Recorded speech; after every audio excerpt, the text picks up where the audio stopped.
Welcome to the deep dive. Today we're tackling a really practical goal, making your English communication not just good, but, truly effective. We've sifted through a wealth of information for you, drawing on insights and techniques from channels like Beyond the Mic, HCT English, and Lingua Marina, plus big Coursera specialization. Mhm. Think of this as your shortcut, basically, to understanding what really moves the needle in English language improvement. Exactly. We've looked at a variety of approaches, from quick YouTube tips to more structured learning stuff. Our aim here is to pull out the core principles and give you clear, implementable steps you can start using right away, to elevate your English skills without feeling totally bogged down. Okay, so a major theme, it seemed, from all our sources is the critical difference between just being exposed to English and actively engaging with it. Right. Consider this. You could have English playing in the background, maybe passively watch a show with subtitles, and yeah, that has some value, sure, but it just doesn't compare to really rolling up your sleeves and working with the language, right? Precisely. Yeah, the consistent message is about moving beyond that passive stuff. Hmm. The sources really emphasize making English a dynamic, routine part of your life. One analogy that stood out, I think, from Beyond the Mic was comparing infrequent language exposure to Mhm. occasionally eating healthy. You need that consistent engagement to see real results. And building that consistency. One of the hosts from Beyond the Mic outlined this five-pillar method for speeding up your progress. The first pillar they call input flood. Hmm. This is about immersing yourself in English, content, podcasts, YouTube, news, whatever. They even suggested a simple starting point. The replace one thing rule, like swap your regular music playlist for one with English artists. Yeah, that lines up strongly with what HCT English Yeah. recommends. And it's also a key part of Lingua Marina's 30-day plan. Yeah. It's about creating that environment where your brain is constantly, processing English, even if it's not your main focus all the time. Right, okay. Pillar number two, speak before you're ready.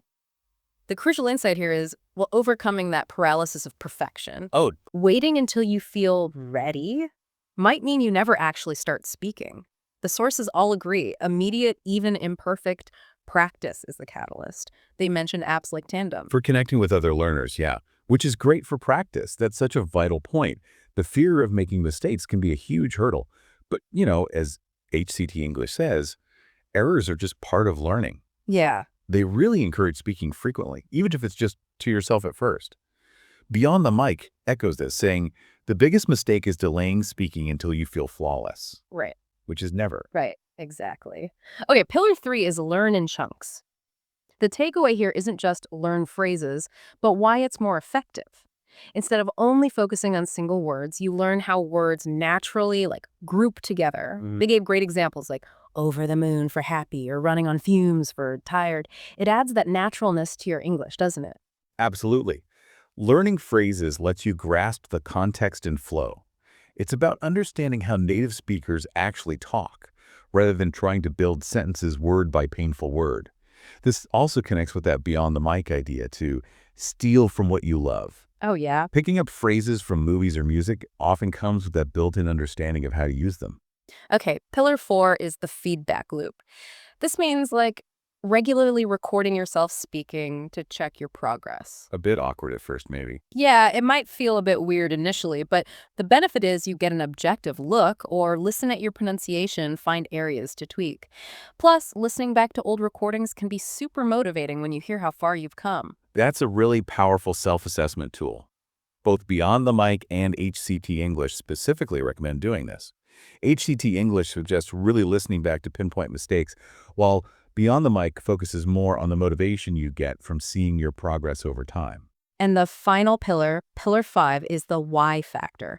This just underscores how important it is to keep reminding yourself of your reasons for learning English.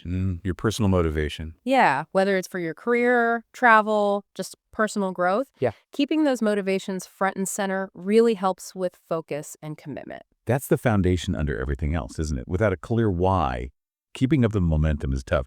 Lingua Marina's 30-day plan actually starts with defining a specific goal for your English learning, reinforcing just how crucial understanding your why is. So those are the kind of foundational principles, actively engaging, making it consistent. Now, let's dig into some specific techniques for honing individual skills. Let's start with listening. It's more than just hearing, right? Precisely. Yeah. Yeah, multiple sources stress that listening is just as vital as reading and writing. You have to train your ear to pick up different accents, speech patterns, those subtle nuances. The recommendation is basically to immerse yourself in all sorts of English audio podcasts, films, TV shows, and following native speakers on places like YouTube, as Beyond the Mic highlighted. And one technique that popped up a lot, especially in Beyond the Mic, is shadowing. For anyone unfamiliar, what does that actually involve? Shadowing, well, in essence, is making your voice mirror a native speaker's. By immediately repeating what you hear, not just the words, but the rhythm, the intonation, you could kind of bypass direct translation and train your mouth and ear to the natural flow of English. Think of it as like vocal mimicry on steroids. Right, like being a verbal echo. And Beyond the Mic noted that even really proficient English speakers use this method. They outlined a few different ways to approach it, too. Yes, the most intense way is immediate repetition, where you try to repeat each word almost at the same time. It's demanding, especially for beginners, but it's fantastic for fluency and pronunciation. Then there's the listen, pause, and repeat method. Gives you a bit more thinking time. And using slow-down audio can help at first, lets you focus on individual sounds before trying full speed. That makes total sense. It's like training wheels for your speech. And Beyond the Mic pointed to the BBX Learning English podcast as a good resource that talks about shadowing and why it works. They highlighted how it encourages thinking directly in English because you're reacting to the sound, not translating in your head. What's really compelling about shadowing is how practical it is. Yeah. Like Beyond the Mic mentioned, you could do it almost anywhere with just audio and headphones. For content, they suggested podcasts made for learners like BBC Learning English or Easy English Talk, plus audiobooks and channels like TED Talks. And for general listening practice, HTT English recommended using English songs and podcasts like BBC 6 Minute Learning and The English We Speak, maybe even writing down lyrics or answering questions about them to engage more deeply. Right. Transitioning to reading, all the resources we looked at really stress its importance for building vocabulary and understanding sentence structures.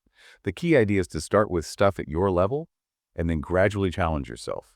Beyond the Mic suggests beginning with news articles, maybe BBC, CNN, simple English books, and using subtitles when watching things. And we found some specific website recommendations for news aimed at English learners. BreakingNewsEnglish.com, for example, has news at different levels with exercises and audio. Oh, nice. For beginners, wrong-chang.com has texts with audio and quizzes. And dreamreader.net is good for pre-intermediate intermediate, with interesting articles and tests too. What's also interesting is how reading and speaking work together. HCT English advises reading aloud. That practice helps improve both pronunciation and fluency. It's another active way to interact with the language using your eyes, ears, and voice. Now, speaking of using your voice, let's focus on actually speaking. It can feel scary, like we said, but the main message is you have to practice consistently, ideally every single day. Exactly. HCT English really emphasizes daily speaking, even if it's just talking to yourself, kind of narrating your day, or thinking aloud in English. Beyond the Mic suggests practicing in front of a mirror. Recording your voice helps build comfort. Both also recommend finding speaking partners or online groups for conversation practice. And it's so important to remember that making mistakes is totally normal. It's part of learning. HCT English makes a great point that errors are unavoidable, but more importantly, they're chances to learn and grow. Don't let that fear of messing up stop you. Absolutely. Another key technique mentioned is actively trying to think in English. HCT English suggests consciously naming objects around you, describing what you see, asking and answering simple questions internally in English. This helps slowly get past that mental translation step, which often slows down speaking. And if you want to work on pronunciation and sound more natural, Beyond the Mic suggests actively mimicking native speakers, YouTubers, podcasters, characters, and shows you like. It's similar to shadowing, but maybe broader, focusing on the overall delivery and intonation. Yeah. And for more structured practice, HCT English recommends joining English classes or speaking clubs. Finding a language exchange partner or using those language exchange apps are also really effective ways to get regular speaking practice with other learners and native speakers. And a simple but valuable tip from HCT English is to just consciously speak slowly and clearly, especially when you're starting out or using new words. We also saw advice about joining online forums and even writing scripts for possible conversations, proactive ways to engage and prepare for real interactions. Shifting to vocabulary. That's an ongoing thing, right?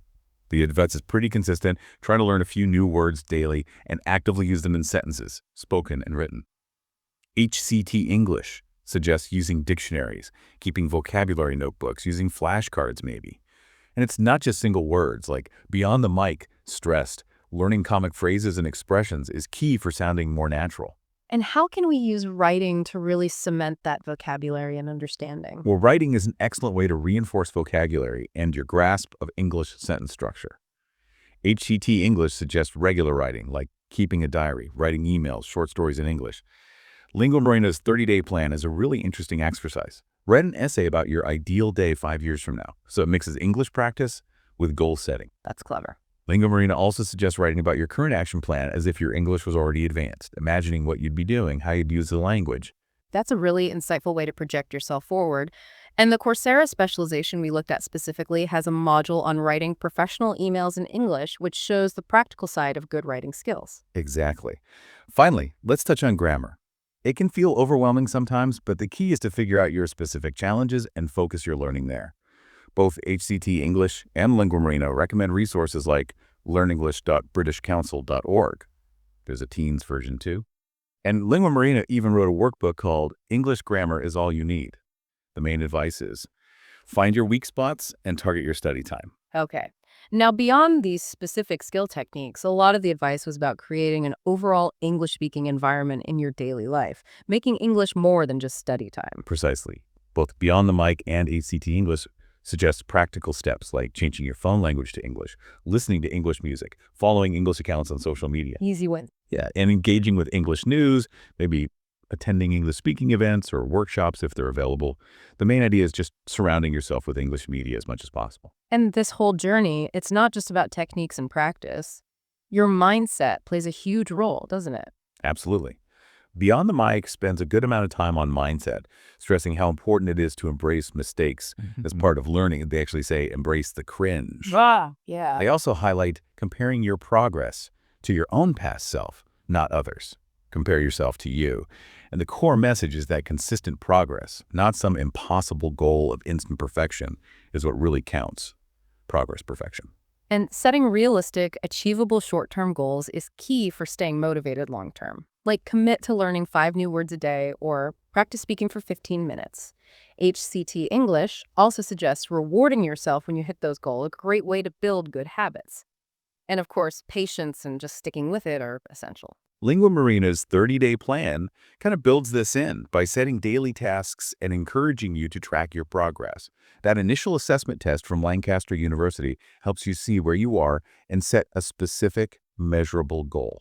So to really put all this into action, our sources offered some concrete challenges you could try. Beyond the Mic suggested a 7-day shadowing challenge. Pick a short audio clip, listen to understand it, shadow it repeatedly, and record yourself on day 1 and day 7 to see the difference. They also proposed a 7-day English upgrade challenge with a different mini-task each day, like learning emotion phrases, commenting on YouTube videos in English, watching videos without subtitles, Ooh, challenging. describing your day in English, watching a movie with English subtitles, consciously thinking in English for a bit, and even teaching someone else something new you learned in English. And Lingua Morena's 30-day plan is basically a full action plan, right? With daily tasks covering everything. Listening, TED Talks, speaking based on her stuff, reading news for learners, writing that ideal day essay, grammar, British Council, vocabulary building, listening to music podcasts, and reviewing tricky topics. It's pretty structured. It is, yeah. And what really connects all these different strategies is the basic principle that consistent effort plus a varied approach that fits your learning style and goals is the best path to real improvement in English. There isn't one magic bullet, Yeah. It's combining these techniques that works best. So for you listening right now, what stands out most? Maybe pick 1 or 2 of these techniques that seem interesting or doable and just try adding them to your daily routine. Maybe even take on one of those 7-day challenges to really kick things off. That's a great way to start. Remember, even small, consistent steps add up to big progress over time. So here's a final thought to chew on. What small but impactful change can you realistically make today to create a more English-rich environment for yourself? Take a second to think about it, and maybe even take that first step right now.